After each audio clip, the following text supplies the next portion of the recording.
ये देखिए, मानव जो शुक्राणु है इसको मुख्य रूप से तीन भागों में बांटा गया है। कितने भागों में? तो तीन भागों में। पहला है शीर्ष भाग, दूसरा है ग्रीवा और तीसरा है मध्य भाग। ये तीन भागों में इसे बांटा जाता है। और ये लास्ट भाग होता है पुच्छ। देखिए, ये जो शुक्राणु होता है इसके अग्र भाग में एक अग्र पिंडक पाया जाता है, सबसे ऊपर की तरफ पाया जाता है अग्र पिंडक। और ये अग्र पिंडक जो होता है इसमें जीव द्रव्य कला का एक आवरण होता है, बाहरी एक आवरण होता है। और इसी अग्रपिंडक में एक एंजाइम पाया जाता है, एक एंजाइम पाया जाता है। उस एंजाइम का नाम होता है हाइलुरो हाइलुरोनिडेज। ये एंजाइम होता है हाइलुरोनिडेज एंजाइम। ये कहाँ पे पाया जाता है? तो हमारे अग्रपिंडक में पाया जाता है। और ये करता क्या है हाइलुरोनिडेज एंजाइम?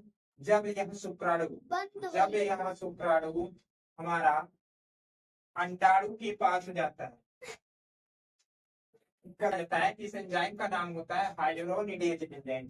ये एंजाइम करता क्या है? जब यह अंडाणु के पास जाता है, शुक्राणु जब भी हमारा अंडाणु के पास जाता है तो ये अंडाणु के जो बाहरी आवरण होता है, अंडाणु का जो बाहरी आवरण होता है, इस आवरण को नष्ट करने का काम करता है। इसको इस बाहरी आवरण को क्या करता है? नष्ट कर देता है। बाहरी आवरण को नष्ट करने का काम करता है कौन? जो ये हमारा अग्रपिंडक होता है, इसमें हाइलुरोनिडेज नामक एंजाइम होता है। अच्छा, इस हाइलुरोनिडेज नामक एंजाइम का निर्माण कैसे होता है? इस हाइलुरोनिडेज एंजाइम का निर्माण कैसे होता है? तो इस हाइलुरोनिडेज एंजाइम का निर्माण जो होता है वह गाल्जी काय से होता है। तो किससे होता है? गाल्जी काय से हाइलुरोनिडेज नामक एंजाइम का निर्माण होता है, जो कि अंडाणु के बाहरी आवरण को नष्ट करने का काम करती है। अच्छा, अब इसमें दूसरा भाग है, देखिए केंद्रक। इसके मध्य भाग में जो ये शीर्ष भाग है इसके अंदर क्या पाया जाता है? केंद्रक होता है। इस केंद्रक को कहते हैं गुणसूत्रीय पदार्थ। ये गुणसूत्रीय पदार्थ होता है जो कि केंद्रक के रूप में शुक्राणुओं में आगे की तरफ पाया जाता है। और शेष भाग में एक तारक केंद्र भी पाया जाता है जिसको बोलते हैं अग्रस्थ तारक केंद्र। अग्रस्थ का मतलब जो ये आगे की तरफ पाया जा रहा है, इसलिए इसको अग्रस्थ तारक केंद्र पाया जाते हैं। अब शुक्राणु का जो दूसरा भाग है, शुक्राणु का दूसरा भाग है ग्रीवा। ये सेकंड पार्ट है, सेकंड पार्ट। ये शुक्राणु का दूसरा भाग होता है। ये ग्रीवा क्या होता है? देखिए, ग्रीवा का मतलब होता है गर्दन। कोई भी हो, कोई भी जीव हो हमारा, तो ये शुक्राणु भी एक हमारा जीव ही है एक प्रकार से। तो इसका भी एक गर्दन है, गर्दन वाले भाग को हम बोलते हैं ग्रीवा। ये तो ये ग्रीवा सबसे छोटा और सबसे कम स्थान का सबसे छोटा भाग होता है ग्रीवा। एकदम जो ये बस टेढ़ा है, यही इतने को ही, जो ये इतना सा टेढ़ा है, इसी टेढ़े वाले भाग को ग्रीवा बोलते हैं। ठीक है, तो गर्दन वाले भाग को बोलते हैं ग्रीवा। अब देखिए, अब इसका तीसरा भाग आता है आपका मध्य भाग। इसको हम बोलते हैं मध्य काय या मध्य भाग, या बोलते हैं मीडियम बॉडी, बोलते हैं मीडियम मीडियम बॉडी। ठीक है, यानी कि मध्य काय या मध्य भाग। अब इस मध्य भाग में क्या क्या पाया जाता है? मध्य भाग में एक तारक केंद्र और पाया जाता है जिसको बोलते हैं दूरस्थ तारक केंद्र। अर्थात वह शुक्राणु के सिरे से दूर स्थित होता है, इसलिए बोलते हैं दूरस्थ तारक केंद्र। और ये जो मध्य भाग है, इसी मध्य भाग में अनेक माइटोकॉन्ड्रिया पाई जाती है। क्या पाई जाती है? तो माइटोकॉन्ड्रिया भी एक नहीं अनेक। ये माइटोकॉन्ड्रिया करती क्या है? इनको ऊर्जा देने का कार्य करती है, ये ऊर्जा प्रदान करती है। अच्छा, ऊर्जा प्रदान किस लिए करती है? तो ये ऊर्जा प्रदान इसलिए करती है ताकि शुक्राणु हमारा अच्छी तरीके से गति कर सके। कहाँ पे?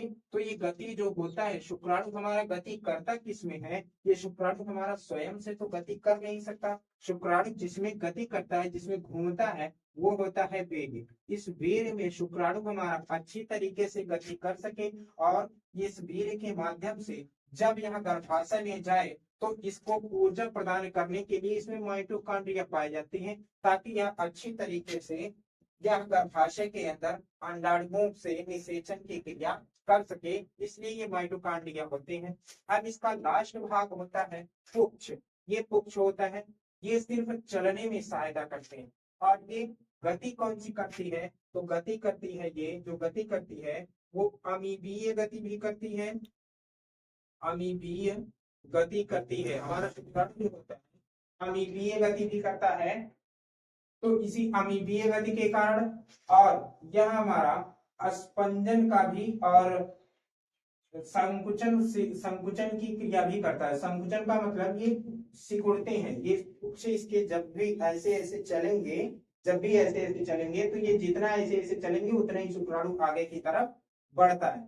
ठीक, और ये जो पुच्छ भाग होता है, ये पुच्छ भाग जो होता है यह निषेचन की क्रिया में भाग नहीं लेता है, सिर्फ निषेचन की क्रिया में इसका शीर्ष भाग और ये ग्रीवा भाग और मध्य भाग, बस यही तीन भाग ही इसके भाग लेते हैं। इसमें निषेचन की क्रिया में, निषेचन की क्रिया में सिर्फ तीन भाग ही भाग लेते हैं, ये पुच्छ भाग नहीं लेता है। ये हमारा जब अंडाणु से मिलेगा, अंडाणु का बाह्य आवरण इसका ये हमारा अग्रपिंडक नष्ट कर देता है, और जब ये अंडाणु से निषेचन की क्रिया करते हैं तो ये पुच्छ वाला भाग कट करके निकल जाता है। और आगे देखते हैं कि इस एक बार में शुक्राणु की स्खलित मात्रा कितनी होती है। तो एक बार में शुक्राणु की, एक बार में शुक्राणु की स्खलित मात्रा जो होती है, स्खलित मात्रा वह लगभग 30 से 40 करोड़ होती है। 30 से 40 करोड़ होती है एक बार स्खलित मात्रा, एक बार में। अच्छा, अब एक बार में वीर्य की स्खलित मात्रा कितनी होती है। एक बार में वीर्य की स्खलित मात्रा जो होती है वह लगभग 3 से 5 ml होती है। 3 से 5 ml होती है। इस 3 से 5 ml में शुक्राणुओं की संख्या लगभग 30 से 40 करोड़ होती है।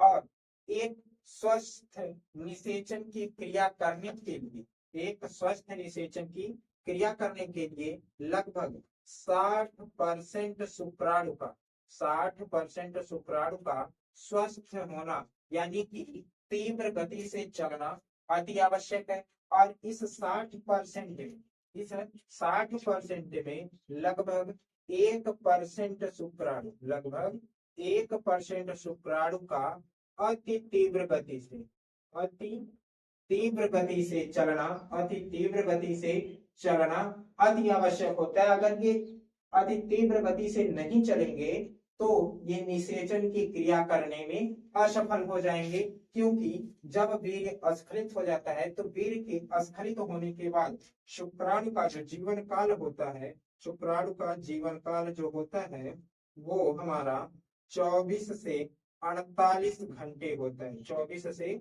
48 घंटे अर्थात 1 से 2 दिन तक ये शुक्राणु हमारे जिंदा रह सकते हैं। और ये 2 दिन के बाद, यानी कि अगर तीसरे दिन के बाद या 2 दिन के बाद, 2.5 दिन के बाद अगर ये पहुंचे अंडाणुओं के पास तो ये निष्क्रिय हो जाते हैं, ये सक्रिय नहीं होते हैं। इनके ज्यादातर सक्रिय रहने का जो दिन होता है, अवधि होता है, वो 1 से 2 दिन होता है, कि 1 से 2 दिन के अंदर ही ये अंडाणुओं से मिल करके उनसे निषेचन की क्रिया कर ले। अगर नहीं मिल पाएंगे तो निषेचन की क्रिया नहीं हो पाएगी। ये शुक्राणु आपका पूरी तरीके से अब खत्म हुआ। ह्यूमन स्पर्म, ह्यूमन स्पर्म पूरी तरीके से खत्म हुआ।